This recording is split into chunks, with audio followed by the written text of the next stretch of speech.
আইনজীবীরা যারা অন্য কোথাও আছেন তারা দয়া করে ল ক্লার্ক এবং আইনজীবী যারা আছেন তারা দয়া করে একটু আন্দোলনে যোগদান করবেন। এবং ল ক্লার্ক অ্যাসোসিয়েশন আমরা সকলে আজকে জমায়েত হয়েছি এই মিছিলে। আমরা প্রশাসনের কাছে একটাই দাবি জানাই, সিবিআই এর কাছে আমাদের একটাই দাবি, আমরা এর বিরুদ্ধে এর নেপথ্যে যারা আছে তাদের যেন আমরা এই নেপথ্যে যারা আছে তারা যেন শাস্তি পায় এবং আমরা সত্যের বিচার চাই। এই বিচারের দাবিতে আজকে আমরা রাস্তায় নেমেছি। আজকে শুধুমাত্র আমরা আইনজীবীগণ বা ল ক্লার্কগণ নয়, সাধারণ জনসাধারণ, সমস্ত স্কুল কলেজ অফিস আদালত সবাই আজকে রাস্তায়। আপনাদেরকে অনুরোধ করব সকলে এই প্রতিবাদে সোচ্চার হয়ে উঠুন, যাতে আমরা এর বিরুদ্ধে সোচ্চার হয়ে উঠতে পারি এই প্রতিবাদের বিরুদ্ধে।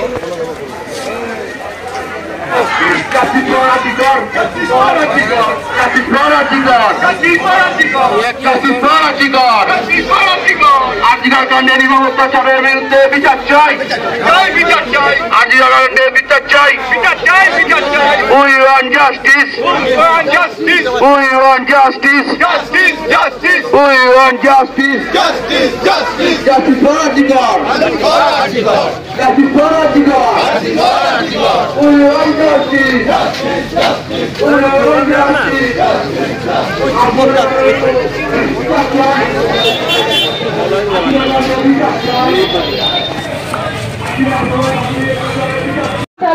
যে নৃশংসতার ঘটনা আমরা সবাই জানি, আমরা শুধু রাজ্যবাসী নয়, আমরা দেশবাসী, আমাদের ভারতবর্ষ পৃথিবীতে সব জায়গায় ছড়িয়ে পড়েছে, সমস্ত জায়গায় এর প্রতিবাদ হচ্ছে।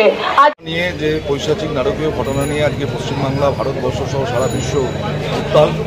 আরজি করে জুনিয়র ডাক্তারের ধর্ষণ এবং খুন, তার প্রতিবাদে আমরা আইনজীবীরা যারা সমাজের একটা অংশ, সমাজের প্রতি আমরা দায়বদ্ধ, যে আইনজীবী, ল ক্লার্কস অ্যাসোসিয়েশন, শুভবুদ্ধি সম্পন্ন নাগরিক সকলকে নিয়ে আমরা লিগাল প্যাটার্নিটি এবং নাগরিক সংহতি জানিয়ে আমাদের রানাঘাট আদালত থেকে আমরা আজকের এই মিছিল আমরা শুরু করছি। আমাদের সকলের কাছে আহ্বান, শুভবুদ্ধি সম্পন্ন সকল মানুষ এই মিছিলে পা মিলিয়ে এই প্রতিবাদ মিছিলকে সড়ক করুন, যতক্ষণ না প্রকৃত দোষীরা ধরা পাচ্ছে, শাস্তি পাচ্ছে এই দাবিতে, এবং সমাজ যাতে এই সামাজিক ব্যাধি থেকে উত্তরণ করতে পারে এই দাবি নিয়ে আমাদের আইনজীবী ল ক্লার্কসরা দিচ্ছে।